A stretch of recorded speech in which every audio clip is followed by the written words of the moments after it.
And I now give the floor to the representative of Pakistan. Thank you, Mr. President. Mr. President, I would like to thank, first of all, SRSG Salvador for her valuable briefing. I would also like to thank Ms.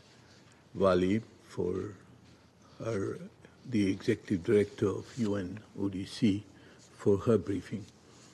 Allow me to commend the work being done by BINU, the BINU team, under difficult and challenging circumstances in Haiti. I also welcome the presence of the Foreign Minister of Haiti, Foreign Ministers of Haiti, Dominican Republic, and Colombia in today's meeting. I also wish to welcome the presence of my colleagues from Canada, Suriname, and Kenya. Mr. President, Haiti remains in turmoil. With every passing day, the country appears to be descending further into a maelstrom created by prolonged political instability, deteriorating security, and an escalating humanitarian crisis. All three facets of the situation are interlinked. The political turmoil since President Jovenel Moïse's assassination has continued. Progress towards restoration of democratically elected institutions has stalled and is likely to lag behind the agreed timeline of February 2026. We take note of the recent appointment of a new Prime Minister, Mr. Alex Didier Filliem, by the Transitional Political Council. The Haitian political leadership bears the primary responsibility to chart a clear course for the future of their country and to instill hope among its people. A Haitian-led and Haitian-owned process is essential to establish sustainable security and address the humanitarian challenges. Mr. President, the security situation in Haiti remains alarming, with rampaging gang violence and associated brutality.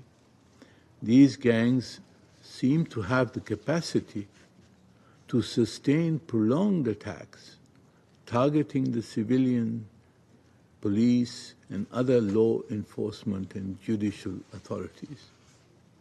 The widespread violence in Haiti, apart from the gang violence being perpetrated by vigilantes or self-defense groups, mob killings, lynching of alleged gang members, and people involved in minor crimes, including children, is fast engulfing the entire Haitian society.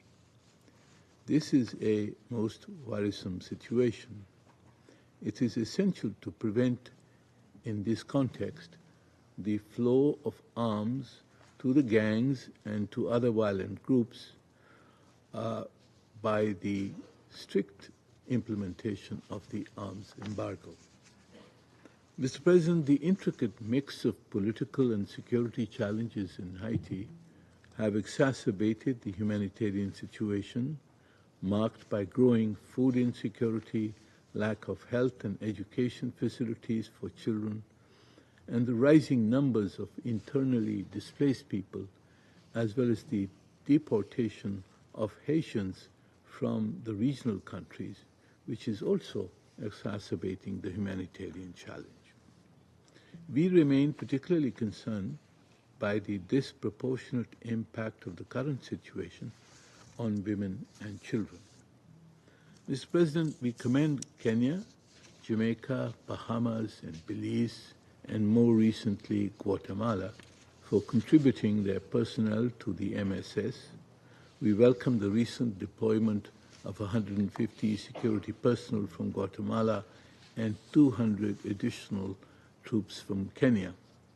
We endorse the Secretary General's calls for more support for the MSS to enable it to better assist the Haitian National Police in maintaining law and order in the country and to fight back against the Haitian gangs to re-establish peace in the country. The regional countries, including major powers in the region, must assume the primary responsibility for extending support and providing necessary financial aid to Haiti.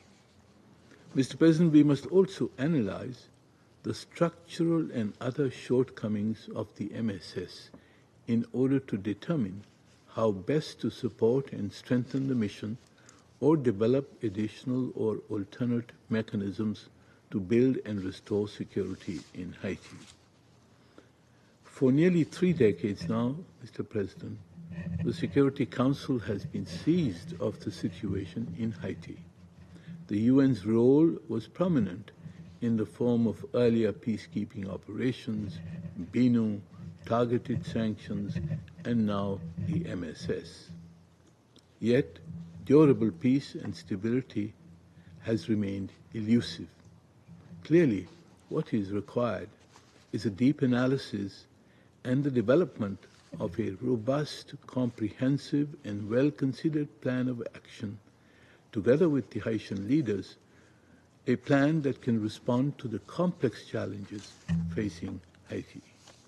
My delegation looks forward to the UN Secretary General's report on the possible next steps which the Council and the international community can take to address the challenges confronting Haiti. I thank you, Mr. President.